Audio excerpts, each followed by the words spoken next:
ఈరోజు నేను మా అత్తయ్య దగ్గర ఉన్న చాలా చీరలు ఫ్రాక్స్ కోసం లేపేసిన. ఇవి ఎప్పుడు ఎవరెవరో ఫంక్షన్లకి పెడతారు కదా, అవన్నీ కట్టుకోకుండా వదిలేసింది అనమాట. సో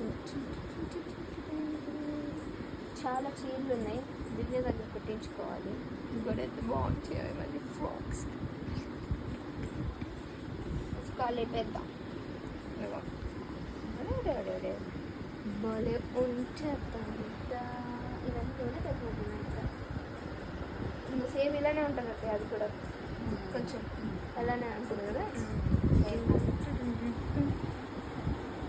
చూడే అయ్యప్ప వద్దురా నైట్ మీద ఇదేంటో తీసేసారా? అది బ్లౌజ్ ఉంది, బ్లౌజ్ కానీ దానికి గంజి పెడితే బాగుంటుంది, మెత్తగా ఉంటుంది కట్టుకోవడానికి అయితే. వస్తుందా చీర కదా కట్టుకోవడానికి బాగుంటుంది సార్. బ్లౌజ్ ఉంది అది